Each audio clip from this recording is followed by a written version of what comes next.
చాలామంది we always are in this procrastination. తర్వాత చూసుకుందాములే. Procrastination is a devil. చెప్తారా? నమ్ముతారా అండి? తర్వాత చేద్దాములే, తర్వాత చూసుకుందాంలే అని అంటే మనము అపవాదికి తలుపు తెరిచినట్లే. ఎందుకండి తలుపు తెరిచినట్లు? ఈరోజు దేవుడు బయలుపరుస్తున్నాడండి, ఇది నువ్వు తప్పు, లేకపోతే ఈ వ్యక్తి నీ జీవితంలో రాకూడదు, లేకపోతే ఈరోజు మాట్లాడింది తప్పు, ఒప్పుకో. ఇందాక చెప్పినట్టు ప్రార్థనలో పరిశుద్ధాత్మ దేవుడు ఆరాధనలో ప్రేరేపిస్తున్నాడు, ఒప్పుకోండి, ఇదే అనుకూల సమయము. ఈ రోజు రాత్రి ఇక్కడ నుండి వెళితే మనకి ఎలాగుంటుందో, మన పరిస్థితి ఎలాగుంటుందో మనకి తెలియదు. ఇదే అనుకూల సమయం. మనం అనుకుంటాము ప్రొక్రాస్టినేట్, వాయిదా వేస్తూ ఉంటాము. వాయిదా వేస్తూ తర్వాత చేద్దాంలే. దేవా నేను అలసిపోయానయ్యా, దేవా నా వల్ల ఈరోజు అవ్వదయ్యా, అర్థం చేసుకో తండ్రి ప్లీజ్ అని నిద్రపోతాం, పడుకుని పోతాం. కానీ మనం ఆ ప్రొక్రాస్టినేషన్ చేస్తున్నాం, వాయిదా వేయటం వల్ల అపవాది వాడి గుంపుతో సహా మన ఇంటికి దూసుకొని వచ్చేస్తున్నాడు, చొరపడుతున్నాడండి. మనకు అర్థం కావట్లేదు, ఎందుకంటే వాయిదా వేస్తున్నాం. దేవుడు అంటున్నాడు, ఈ రోజే పెరిగివే, ఈ రోజే సరి చేసుకో, ఈ రోజే నీ మనస్సాక్షిని శుద్ధీకరించు. Clear it out. ఏదైనా మనస్సాక్షి గద్దిస్తుందా? ఏదైనా పరిశుద్ధాత్మ దేవుడు గద్దిస్తున్నాడా? ఈ రోజు ఈ సమయం, ఇదే అనుకూల సమయం అంటే మనం అంటాం no, I'll do it later. ఇది ఇప్పుడే కదా కోపడ్డాను, అప్పుడే ఫర్గివ్నెస్ అడగమంటాం ఏంటి దేవా అని అంటాం కదండి. భార్యాభర్తలో గొడవలైనప్పుడు, లేకపోతే ఎవరితోటో గొడవలైనప్పుడు పరిశుద్ధాత్మ దేవుడు ఆయన వాక్యం ఏం చెప్పాడండి? సూర్యుడు అస్తమయం అవ్వకముందే మీరు అంగీకారంలోకి సమాధాన పడాలి అన్నప్పుడు, ఇంకా టైం ఉందిలే, నేను ఇప్పుడు గొడవపడి ఇప్పుడే ఫర్గివ్నెస్ అడిగాను అనుకోండి, క్షమాపణ అడిగాను అనుకోండి, నన్ను చనువు చేస్తారండి. కానీ ఎప్పుడైతే మీరు ప్రొక్రాస్టినేట్ చేస్తున్నారో, వాయిదా వేస్తున్నారో, బాగా తలుపులు తెరిచి అపవాది దా అని ఆహ్వానిస్తున్నట్టే లెక్క కాదు, నిజంగానే వచ్చేస్తాడు, చొరబడతాడు. ఎందుకంటే అపవాదికి చోటు ఇస్తున్నారని ఉంటుంది ఆ వాక్యంలోనే ఉంటుంది. అపవాదికి చోటు ఎక్కడ అప్పటికప్పుడే సమాధాన పడుడి అని ఉంటుంది. అంటే when we say that no I will do it later, you're saying, indirectly saying it is okay, I can accept you into my house, then me you can take over అని చెప్తున్నారు. అపవాదికి ఆహ్వానం ఇస్తున్నారు. అందుకనే వాయిదా వేయటము చూడండి. నిర్గమకాండము 8వ అధ్యాయము 9వ వచనం. అందుకు మోషే, నన్ను గెలిచినట్టుగా నీవు అతిశయింపవచ్చును, ఈ కప్పల శేషము ఏటిలోనే ఉండునట్లును, అవి నీ మీదను నీ ఇండ్లలోనూ ఉండకుండా చంపబడినట్లును, నీ కొరకును నీ సేవకుల కొరకును నీ ప్రజల కొరకును నేనెప్పుడు వేడుకొనవలెనో చెప్పుమని ఫరోను అడగగా అతడు రేపే అనెను. ఎంతమందికి అర్థమైందండి? అర్థమైందా? కప్పలంట ఆయన గృహంలో, ఫరో గృహంలో, ఆయన తినే చోట, పడుకునే చోట, బాత్రూంలో, ఎక్కడ పడితే అక్కడ కప్పలు. అక్కడ ఒక ఆలోచించి చూడండి, ఇదేదో కట్టుకథ కాదు. కానీ మీ గృహంలో ఈరోజు ఎక్కడ అసలు అడుగు వేయడానికి కూడా లేకుండా ఎక్కడ చూసినా కప్పలే.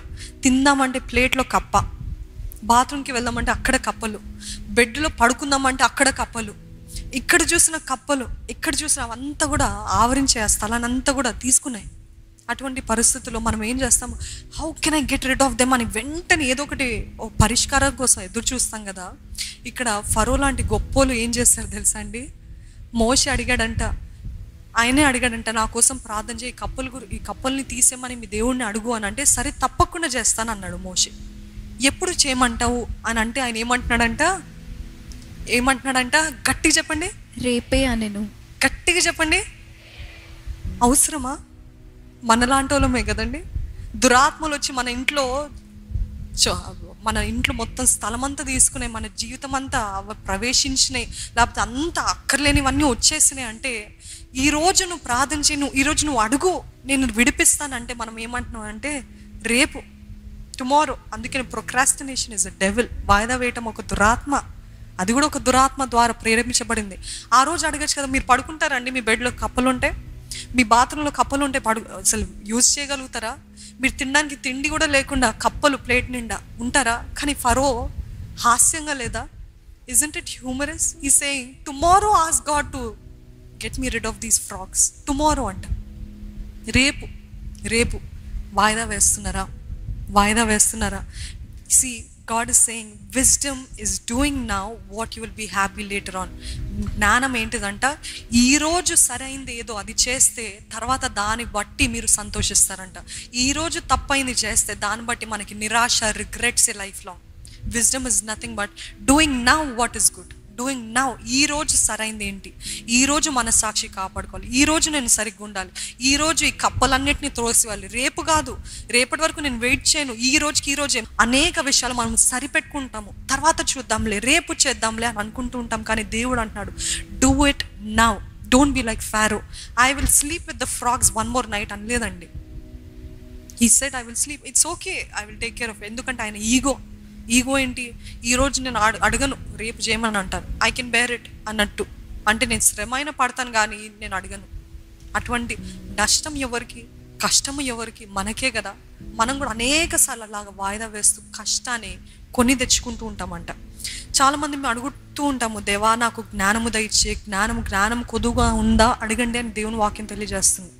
కానీ చాలామందికి ఈ జ్ఞానము, ఆ మిత్తమైన కొంచెం జ్ఞానం కూడా ఉందండి. ఏంటి ఆ జ్ఞానము, ఇది చేస్తే ఇటువంటి ప్రతిఫలం, అది చేస్తే అటువంటి అన్నీ తెలిసి కూడా మనం వాడము. ఈరోజు మన ప్రార్థన ఏముండాలి తెలుసా, నాకున్న జ్ఞానము వాడే కృపను దయచేయ, నా మనస్సాక్షిని కాపాడుకునే కృప దయచి, ఇది నాకు చెడ్డదని తెలుసా, దాని జోలికి వెళ్ళకుండా ఉండటానికి నాకు సహాయం చేయ, ఈ మాటలు మాట్లాడద్దంటే ఆ మాటలు పలకకుండా నాకు సహాయం చేయి, జ్ఞానమివ్వు. You already have wisdom, you already have, you know what to do when, you know what not to do. ఏది చెయ్యొద్దో తెలుసు, ఏది చేయాలో తెలుసు, ఎలాగ మాట్లాడకూడదో తెలుసు, ఎలాగ మాట్లాడాలో తెలుసు.